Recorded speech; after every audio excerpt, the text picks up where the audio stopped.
आजादी नहीं मिली है, इसके लिए एक लंबी यात्रा करनी पड़ी है, आजादी की यात्रा। इस यात्रा में हजारों लाखों लोगों ने अपनी जान की कुर्बानी दी। 1919 जलियांवाला बाग। आज हमारी बैसाखी का दिन है, लेकिन पूरा पंजाब बैसाखी नहीं मनाएगा। हम सब बैसाखी नहीं मनाएंगे।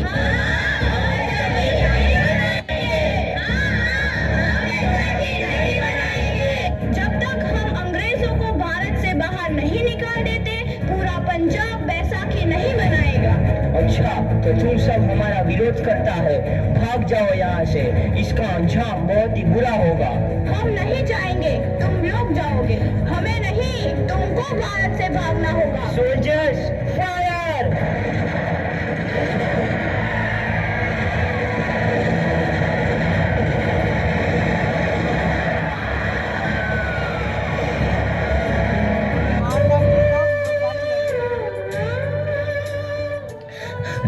ये जमीन हमारी, ये धरती हमारी, ये खेत हमारे। अभी थोड़ी देर पहले हमारी ये फसलें लहरा रही थी, पर इन अंग्रेजों ने हमारी फसलें बर्बाद कर दी। इन अंग्रेजों ने एक ही झटके में इन सब फसलों को काट दिया। अंग्रेजों, तुम्हारे इस अत्याचार से हम डरेंगे नहीं, इस अत्याचार का बदला लेकर रहेंगे, हम आजादी लेकर रहेंगे। जलियांवाला बाग हर हिंदुस्तानी की आंख नम कर गया।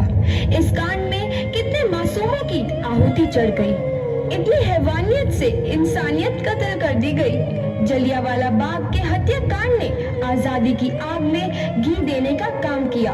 मासूम औरतों, बच्चों की दर्द भरी चीखें और सिसकियां इनकलाब का गूंज बनकर उभरी।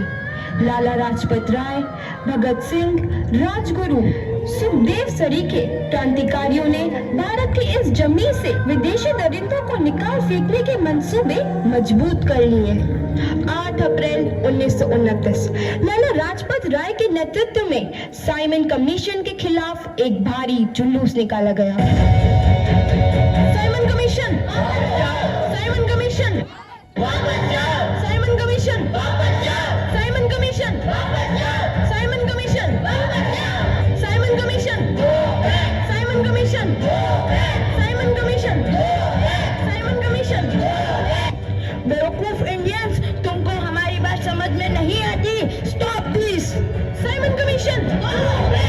नहीं मानता। आई से स्टॉप दिस। लाला जी, आप आगे बढ़ो, हम आपके साथ हैं। लाला जी, संघर्ष करो, हम आपके साथ हैं। लाला जी, संघर्ष करो, हम आपके साथ हैं। लाठी चार्ज करो।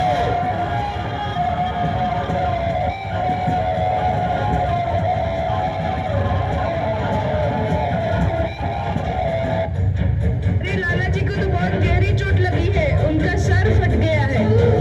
मेरे शरीर में लगी एक एक लाठी अंग्रेजी सरकार के कफन में कील का काम करेगी। ये आजादी की लड़ाई रुकनी नहीं चाहिए। ये जिम्मेदारी मैं तुम सबको सौंप कर जा रहा हूँ। लाला लाजपत राय की दर्दनाक मौत के बाद भगत सिंह, सुखदेव, राजगुरु वतन के इन मतवालों के खून में ऐसा उबाल आया जिसका सामना करना अंग्रेजी सरकार के लिए मुश्किल हो गया। अंग्रेजों को करारा जवाब देने के लिए स्कॉट और सैंडर्स को मारने की रूपरेखा रची गई।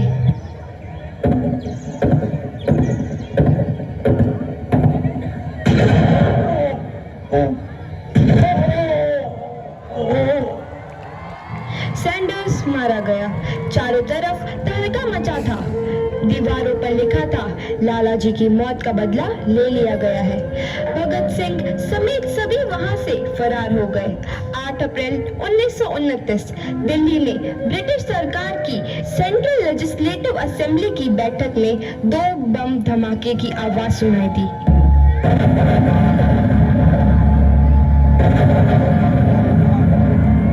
इन धमाकों ने अंग्रेजी हुकूमत को हिलाकर रख दिया। इस घटना को अंजाम देने वाले भगत सिंह, राजगुरु और सुखदेव ने अपने आप को अंग्रेजों के हवाले कर दिया। 1930 को अदालत ने अपना फैसला सुनाया।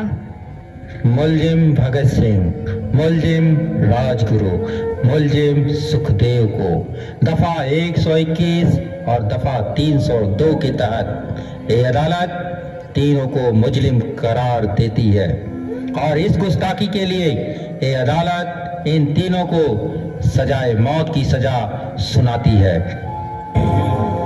सरफरोशी की तमन्ना अब हमारे दिल में है, देखना है जोर कितना बाजुए कातिल में है।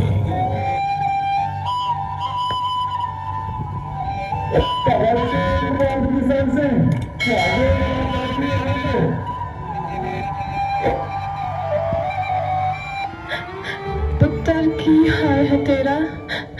मैं चंगा हूँ माँ, फिक्र करने की कोई गल नहीं। पुत्र, मेरा दिल तेरी तरह पत्थर दिल नहीं होगा।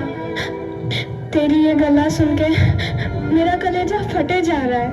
माँ, मेरा दिल कोई पत्थर जैसा नहीं है, एक वतन परस्त का दिल है जो मेरे देश प्रेम के जज्बे को ताकत देता है। बेटा, मेरा लाल।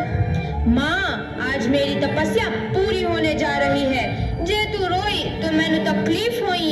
सोच, तेरा पुत्र आज शादी करने वास्ते जा रहा है। फर्क केवल इतना है, वो घोड़ी पर नहीं फांसी पर चढ़ने वास्ते जा रहा है। आज तू क्रांतिकारी की माँ है, कल तू एक शहीद की माँ होगी। माँ।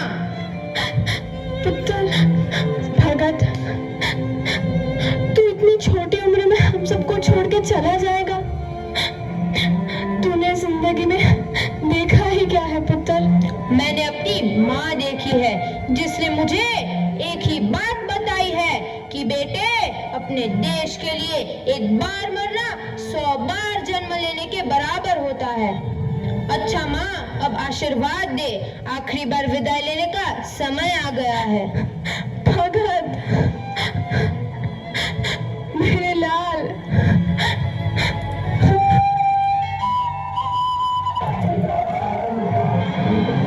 भगत सिंह, तुम्हारी कोई आखिरी ख्वाहिश?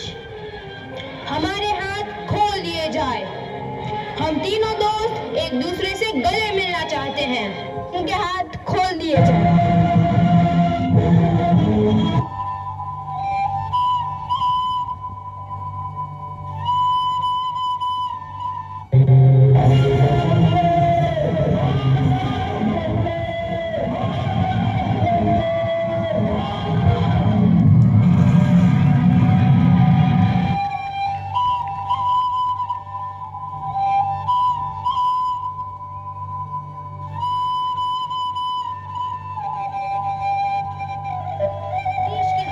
नौजवान के मन में आजादी की नई उमंग हिलोरे लेने लगी।